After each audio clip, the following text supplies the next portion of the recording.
دوسرے نمبر پہ علیہ السلام نے ارشاد فرمایا رجب کی پہلی رات، رجب کی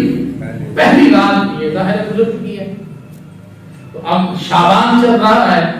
لیکن جو رجب کی پہلی رات ہے اس میں بھی بندہ اللہ کی بارگاہ میں دعا مانگتا ہے تو اللہ رد نہیں فرماتا بلکہ اس کی دعا کو اپنی بارگاہ میں قبول فرما لیتا ہے۔ تیسری رات، 5 راتوں کا اس نے تذکرہ فرمایا، فرمایا شعبان کی 15ویں رات۔ یہ جو لمحات گزر رہے ہیں ان لمحوں میں علیہ السلام نے ارشاد فرمایا جو سا بندہ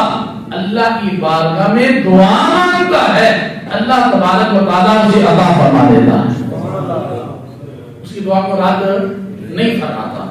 اور چوتھے نمبر پہ علیہ السلام نے ارشاد فرمایا دونوں عیدوں کی راتیں، دونوں عیدوں کی راتیں جس کو آپ چاند رات کہتے ہیں، پوری رات ہی قبر میں گزرتی ہے، وہ راتیں بھی دعاؤں کی مقبولیت کی راتیں ہوتی ہیں۔ فرمایا یہ 4-5 راتیں ایسی ہیں کہ بندہ اللہ کی بارگاہ میں ادھر دعا مانگتا ہے اور ادھر اللہ تبارک و تعالیٰ اس کی دعا کو اپنی بارگاہ میں قبول فرما لیتا ہے، اس کی جو ہے وہ دعا جو ہے وہ رد جو ہے وہ نہیں کی جاتی، اللہ تبارک و تعالیٰ اس کو اپنی بارگاہ میں شرف قبولیت عطا فرماتا ہے۔ حضرت حسن بصری رضی اللہ تعالیٰ عنہ کا ایمان افروز واقعہ منقول ہے کہ جب آپ شب برات میں گھر سے باہر تشریف لائے آپ کا چہرہ یوں دکھائی دیتا تھا جس طرح کسی کو قبر میں دفن کرنے کے بعد باہر نکالا گیا، یہ کیفیت ہے۔ آپ سے اس کا سبب پوچھا گیا تو آپ نے فرمایا خدا کی قسم میری مثال ایسی ہے جیسے کسی کی کشتی سمندر میں ٹوٹ چکی ہو، سمندر میں ٹوٹ چکی ہو اور وہ ڈوب رہا ہو اور بچنے کی امید نہ ہو۔ پوچھا گیا آپ کی ایسی حالت کیوں ہے، عجیب سی حالت ہے آپ کی؟ تو فرمایا بڑے پیارے بات ہیں، اس پہ غور کیجیے گا، فرمایا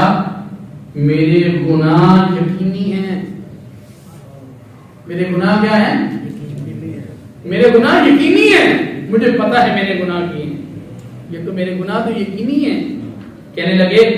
میرے گناہ یقینی ہیں لیکن اپنی نیکیوں کے متعلق میں نہیں جانتا، گناہوں کے بارے میں تو جانتا ہوں کہ میں نے فلاں گناہ بھی کیا ہے، فلاں گناہ بھی کیا ہے، فلاں گناہ بھی کیا ہے، لیکن جو ہے مجھے میری نیکیوں کے بارے میں تو پتہ ہی نہیں ہے میری نیکی اللہ کی بارگاہ میں قبول ہوئی ہے یا نہیں ہوئی،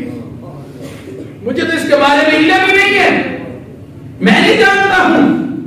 تو میری کوئی نیکی جو ہے وہ قبول ہوئی ہے یا ساری کی ساری جو ہے اللہ تبارک تعالیٰ نے رد کر دی ہے، لیکن گناہ تو یقینی ہے، اس لیے میں نے اس رات میں اپنی یہ حالت بنائی ہوئی ہے، اللہ تبارک تعالیٰ جو ہے میری مغفرت فرمائے۔ تو سامعین محترم، لمحے خوش قسمت لوگ ہیں ان لمحوں میں اللہ کی بارگاہ میں معافی مانگتے ہیں، عبادت کرتے ہیں، کہ اللہ خاص کرم ہے، لیکن یہ بات بھی یاد رکھیں یہ بھی نہیں ہونا چاہیے کہ پوری رات عبادت میں گزرے اور فجر جو ہے وہ بستر پہ گزرے، پھر فائدہ کوئی نہیں، پھر بہتر یہ ہے کہ عشاء پڑھ کے سو جائیں اور فجر جماعت کے ساتھ پڑھ لیں۔ ہاں اگر آپ عشاء کی جماعت کے ساتھ پڑھتے ہیں اور پوری رات عبادت میں بھی گزارتے ہیں اور پھر جو ہے صبح فجر کی جماعت کے ساتھ پڑھتے ہیں اور سحری بھی کرتے ہیں اور بھروسہ بھی رکھتے ہیں تو پھر سمجھ لیں اللہ کا آپ کے اوپر خاص کرم ہے، سبحان اللہ، اللہ تبارک تعالیٰ خاص کرم ہوا ہے، تو اللہ تبارک تعالیٰ نے جو ہے یہ ساری توفیقیں جو ہیں وہ آپ کو عطا فرمائی ہیں۔ اللہ تبارک تعالیٰ جو کچھ بیان کیا اللہ تبارک تعالیٰ ہمیں اس پہ عمل کرنے کی توفیق عطا فرمائے۔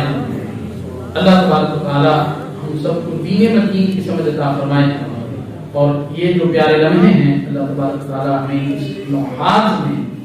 اپنی عبادت کرنے کی توفیق عطا فرمائے۔ انشاءاللہ ختم شریف ہوگا۔